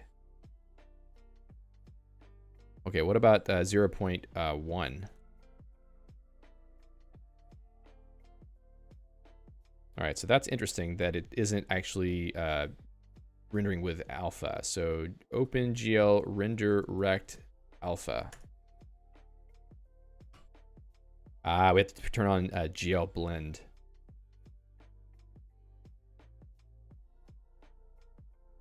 Okay, so that's the blending function. Now I wonder if I need to be setting that constantly, or if it's just something I can set once. Sometimes with these OpenGL functions, you have to continually set them, or clear them even. You want to turn blending modes off, basically. Enable blending. This should work, I think. Yeah, okay, so that did work. It's just very faint because you can't, because I have it set to 0.1. So how about 0.5? About halfway translucent. All right, so that did work. Great. So that's enough of an experiment, I think, to make sure that we can actually render. I'm happy with that. So screen clearing function, that's done-ish. Rect rendering function. Okay, so the sig term handler. Let's see. Is there something more interesting we could do before the end of this? We got 15 minutes left in the stream. I want to see if there's something else that would be better. There's 2 things. One could be to handle aspect ratio correctly for the size of the window and have kind of like an ideal rendering surface size, which is sort of what I want for this project. Or just make the window float. If I can figure out how to make the window float, that could solve that problem temporarily. All right, so GLFW floating window. Let's see, floating. Specifies whether the windowed mode window will be floating above regular windows. Intended primarily for debugging purposes, cannot be used to implement proper full screen. Okay, so that's like a window hint, it seems. Maybe I can set that true. Window related hints. All right, so I will go back to create. That could be a flag I even set on the create window function. So window create. And then we're gonna set, let's see. How do we set the hint? Hint.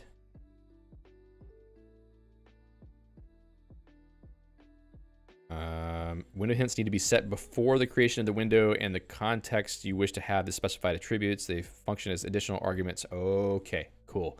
So I can actually pass that as a parameter to GLF glfw create window. So monitor window.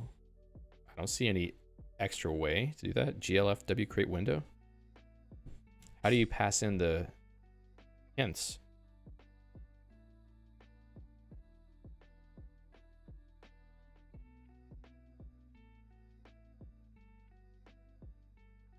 Oh, okay. I see now. We need to set the window hint before calling that. Function sets hints for the next call to glfw create window. So we're going to do this then. We're going to say glfw, what's it called? Window hint.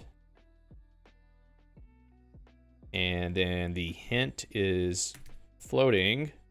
All right. And then the value is true. glfw true. glfw true, I think. Make the window float. And then create the window. All right. Then let's try this again. See what happens. Did not float. What did I do wrong? Floating. Floating. Decorated resizable. Maybe resizable needs to be set to false. Whoops. Where is that hint section that I was looking at? That was kind of helpful. Window creation hints. Forward compat, blah, blah, blah. Focused, floating. Possible values are true and false. Hint is ignored for full screen windows. Intended primarily for debugging purposes. Why would you... I mean, like, maybe you want to have a floating window. I mean, this should be just for debugging. Resizable by the user. Window will still be resizable by using set. Okay, so let's... Was it resizable? Okay. Let's try this. I'll set that to false.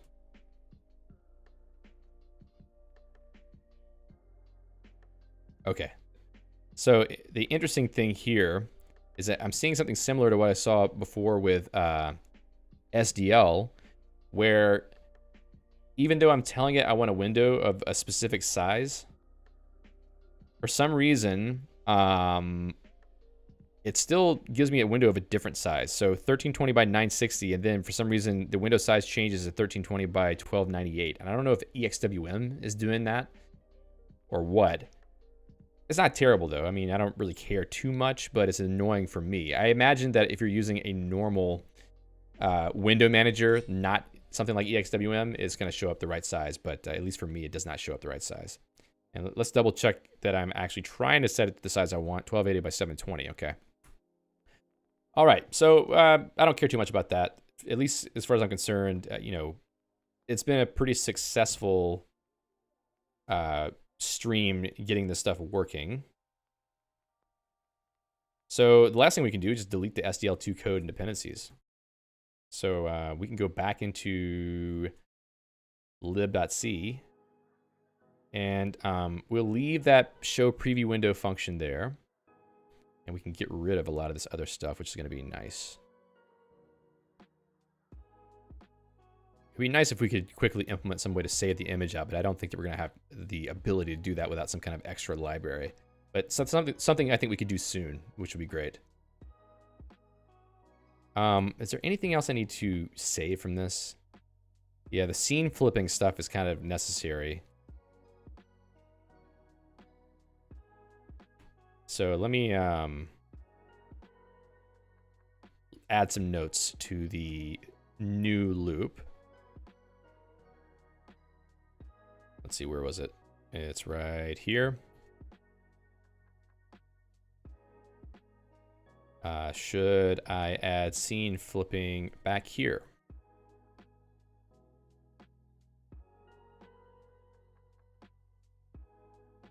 As an event to be handled. Okay. Everything else, it's all saving stuff to files. Yep. So we're just going to go ahead and rip out, well, not the last function. Well, we can change that. Let's just take that out. Take out every SDL thing in this file. Where else do we mention SDL in C files? Scene.c. Okay. We may not be able to do this immediately because stuff in scene.c actually requires some of the SDL functionality. If I could get this if I could get the set back up again, it would be nice, but I don't think that's going to happen today. We don't have time. We only got 10 minutes. So I might just comment out some of these things maybe for the short term. Anything SDL related will get commented out. Take these two out. Let's see. I did a fairly decent job of not leaking some of these things, I believe. Get rid of that. I mean, I don't even need this concept anymore, I think. Scene member.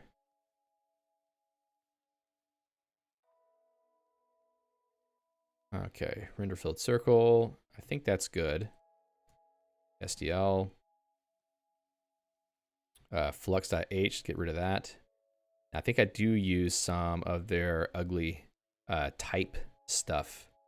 Maybe it's gone. SDL. All right, so I can take this part out now. Get out of our profile. Whoops, I just deleted the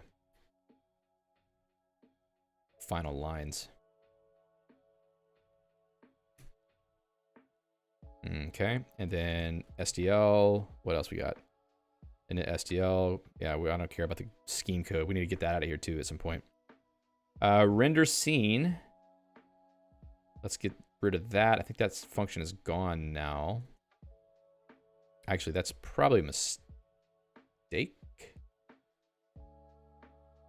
Render scene is in scene.c. Render scene. It has an SDL render as a parameter. And then render filled circle. Filled circle takes a render as a parameter. So maybe we just comment both of these out right now because they need SDL renderers. Okay. And we will put these things back in soon. Okay. So let's try to compile and see what happens. Okay. String length. That's funny. Okay, so then flux.h, we have some stuff that needs to be fixed. Flux.h. So let's fix uint and turn that into uint. Let's see, uint 8. Turn that into uint 8 underscore t. Is that right? Okay. Pull in include int .h. What else? File.c needs to have include a string.h. It's apparently somehow SDL was helping that get put in. And then file, okay, so flux.h needs to have still uint 16. And, oh, that was uint 32 and 32. And then sint 16. Or just int 16 because it's signed. All right, so now we can save that. Implicit declaration of function init graphics. That's in lib.c init graphics. Let's not do that anymore. Okay. Gun says, do you still have snow in Greece? Yeah. It's still out there. It's melting, but it's still a lot. All right, scene.c. Let's go and change these functions to use the right types. Include int types. Yeah, the snow situation has been a little bit crazy. Malloc and scene.c implicit declaration. Let's put in standard lib.h. And then also, let's scene.c. So uint32 we need to get rid of. Let's also try that signed int 16 because there's probably a couple of those hanging around in there. String compare in scene.c. This needs to have include string.h. It's funny how much SDL2 was pulling in for includes. Doesn't like some stuff here. Script.c is digit is alpha. Okay, so wow. That's interesting. All right, so C is alpha. Which header is that in? C type.h.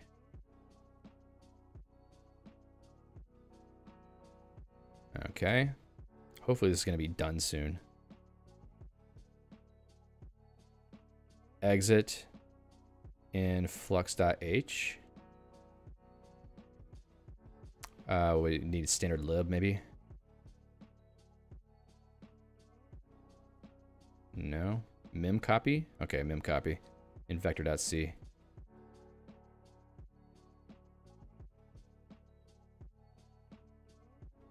I don't see it trying to format these files right now. What? Something else.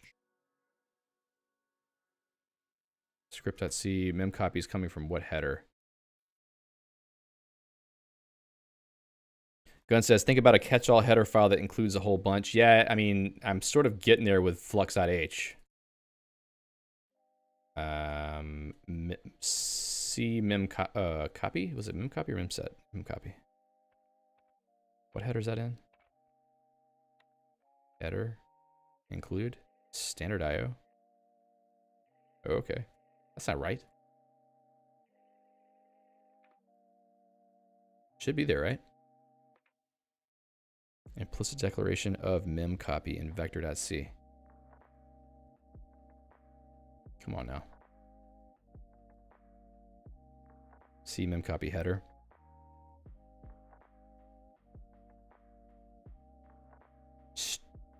String.h? Seriously? That makes no sense. Watch it work though. No. String copy, test vector, jeez. All right, so test vector. Now we're gonna hit every test file.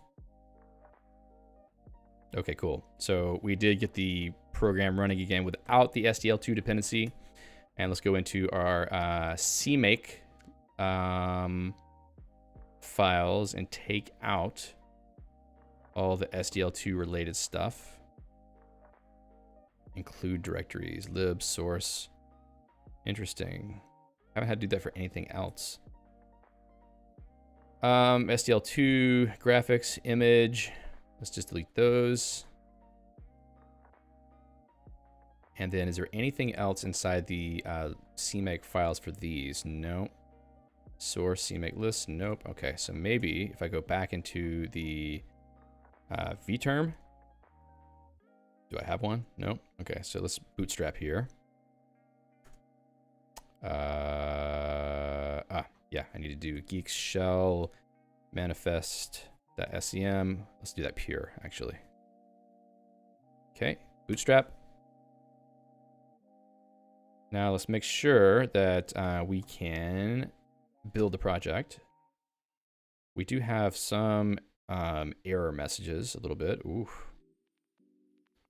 Okay, it just doesn't like how I've done some things here. Which is funny, it doesn't actually give me those error messages whenever I'm compiling inside the buffer. That's weird. I don't get any of those warnings. Okay, well. Hey, Luis. That's cool. I think we did enough for one day here. Let me just go ahead and mark that task as done. Sig term handler, we'll think about that for the next time. Maybe we'll do it, maybe we won't. Let's see. Let me just quickly see what we can commit on that. So, you know, it's all kind of mixed together. Graphics.c is where all the good stuff is. I need to clean up this code too. This needs to be deduplicated.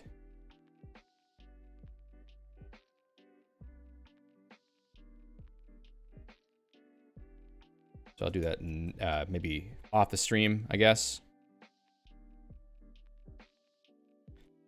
Yeah, this is definitely not necessarily as high impact content as on System Crafters. We're sort of just doing things on the fly, seeing how it goes.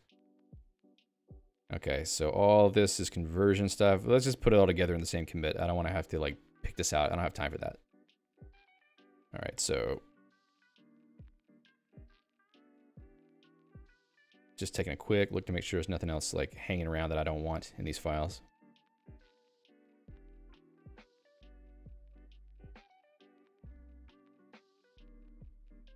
That looks fine. That's fine. That's fine.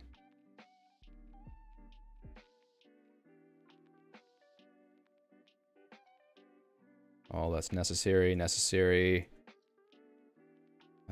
Seems good. Which one is this? Scene.c. Yeah, there's some stuff we deleted or commented out in there. A little bit of a wasteland. That can be brought back online pretty easily, I think. Gun says, why are you including your own headers with brackets instead of quotation marks? That's something that Felipe added. I'm not sure if it helps somehow, but it definitely it makes so you don't have to think too much about which type of brackets you're using. And the way that works, I think, is that the CMake list file has the include directories here. It just adds these to the include path, I think. If I'm not mistaken. All right, so we'll just go ahead and add these. Switch rendering, switch graphics layer to glfw, remove SDL2. And that's pretty much it. We're just gonna try to push that now, see if it works. And there we are, we have that done. And I'll also commit the show notes as well. If I can grab the flux-compose latest commit from GitHub on the glfw branch. So this is on a separate branch called glfw in case you're looking for it. And I'll have this commit linked in the show notes. The code for this stream can be found here. Next steps, we'll do maybe the SIGTERM handler. Let's see, maybe. What else do I want to do next time? So now we've got at least something interesting happening. So what I'll probably try to do is try to add PNG loading and rendering. That's going to be a whole ordeal, just because we need to pull in another library for that and deal with texture creation and management in Opengl, which has its own complexities. Let's see. And once we have a PNG file loader, see if we can render the Opengl context back to a PNG, because we want to get back to trying to render what we're drawing to a file. And what else?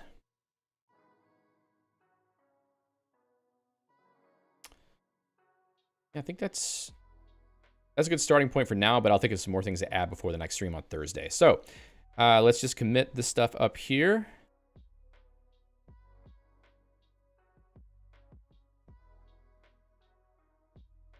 .25 stream. That's good enough. Might have to add the link to that later. Anyway, I'm pretty happy with the progress today. Hopefully that was somewhat interesting and not too dull. We did get a decent amount of things done in 2 hours. I changed the stream time from 3 hours to 2 hours so that I could try to fit better in my life. So it seemed to be okay. Let's see how it goes, though. If it continues to be good, we'll stick with it. Otherwise, maybe we will extend it back to 3 hours if we don't have enough time. But anyway, thank you all so much for being here today. Hopefully it was interesting. Leave a note in the comments if you watched the recording up until this point, because I'm always curious to see who's kind of checking these videos out and following them. And then until next time, keep it creative, and we'll see you. Thanks a lot.